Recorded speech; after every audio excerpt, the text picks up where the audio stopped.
بسم الله الرحمن الرحيم الحمد لله يا رب العالمين والصلاة والسلام على سيدنا ونبينا وحبيب قلوبنا أبي القاسم المصطفى محمد وعلى أهل بيته الطيبين وصحبه المنتجبين. Brothers and sisters, Assalamu alaikum wa rahmatullahi wa barakatuh. Let me begin by offering my own heartiest congratulations on the anniversary of the birth of the Holy Prophet, as well as Imam Ja'far al-Sadiq alayhi salatu wassalam. I humbly pray that Allah subhanahu wa ta'ala will give us the privilege of being among the true followers of Ahlul Bayt, inshallah. And also I would like to offer my own greeting to most of the brothers that when I was here in 1996, they were teenagers, and the rest were not born. So I'm delighted to see few of the old faces, and look forward to a friendly, cooperative future, inshallah. The anniversary of the birth of the Holy Prophet always reminds one to think about the component that exists in Islam as a last religion that has made it so successful, despite the attempt by those who really feel furious that Islam, despite our own weaknesses and generally Muslims' ineptitude to deliver the message, has been so successful going around the world. When we analyze it, we see that there are some unique characteristics in the message of Islam as well as the messenger, which brings me to the point that I was discussing earlier with a few of the brothers. There are some unique character about the message itself. The message, even by the admission of opponent of Islam, was literally a revolt against dogmatism, ignorance in all shape or form, and a cry and encouragement of the Muslims to become rational leaders of their community and thinkers of their community. So the message, and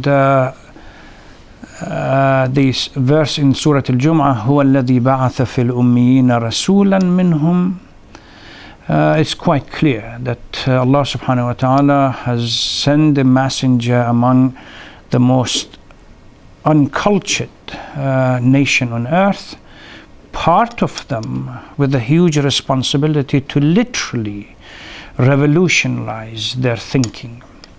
وَيُعَلِّمُهُمُ الْكِتَابَ وَالْحِكْمَةَ until the end of the surah. The message hasn't changed. The message has stayed the same.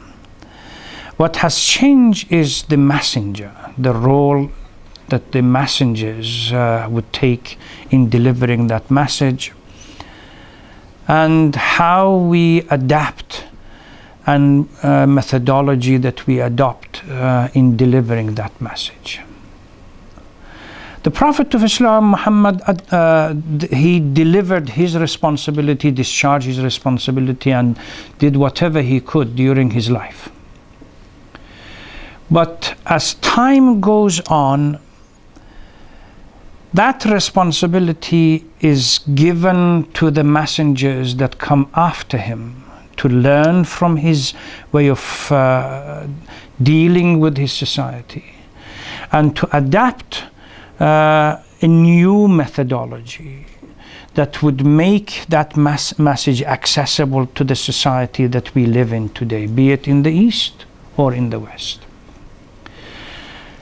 When we look at, again, I was discussing this issue with a few of the brothers earlier, when we look at the character of the messenger, let me be clear from the start that none of us can claim ever to become anywhere close to the infallibility and acquire most of the characters that the Holy Prophet had.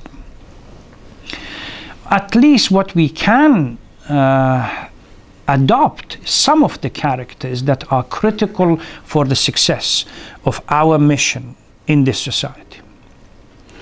Number one, al-khulq al-azim that we have in various verses in the Holy Quran about the character of the Prophet. Good character, exemplary character. Our life should become the embodiment of the message that we are trying to portray and to present to everybody else. There should not be a dichotomy between what we say and what we do. We really have to become the image of the message that we carry to the society. Number two, ar-rahma, be compassionate to the society. Don't be stone hard. Really understand the society, the culture that you are in, and be compassionate to it. And develop a language through this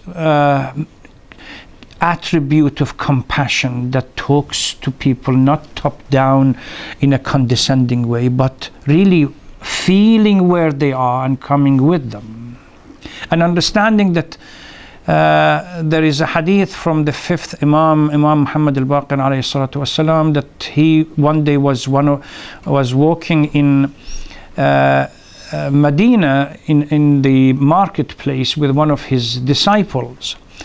And an Amawi, somebody who disliked Ahlul Bayt, passed by without greeting the Imam. So this disciple said, look how rude these people are that they pass by the grandson of the Prophet, they don't offer greeting. Imam's response is something that we have to really take on board when we try to adapt the policy by which, or the methodology by which we talk to people and communicate with them. He said, how do you know that if you did not grow up in the same environment that this person grew up, you would not have been the same type of a person? Which means, whether we like it or we don't, environment has an effect, plays a role in forming of character of people who are around us. And we have to understand that and make some kind of room for this in the way we develop our methodology and the line of communication with them. Now this, I want to use the character of the message, as I said, stays the same. Part of the character of the messenger is the one that we have to acquire and adopt. And you cannot develop a methodology of communication with the society around you that sometimes stands 180 degrees opposite to your position, and expect them condescendingly by looking down at them to somehow change their position and come towards you. It's not going to happen. You need to change yourself. Then tawadu, another character of the Holy Prophet. Really, he was humble. This is something that we can adopt in our methodology and when we deal with other people, particularly in trying to develop a communicative kind of way with people who are around us. Don't start with the position of arrogance. Be humble in your relationship with other people. This, I would like to use it now as a segue towards where I see the position you as a youth, the future generation of our community. I mean no disrespect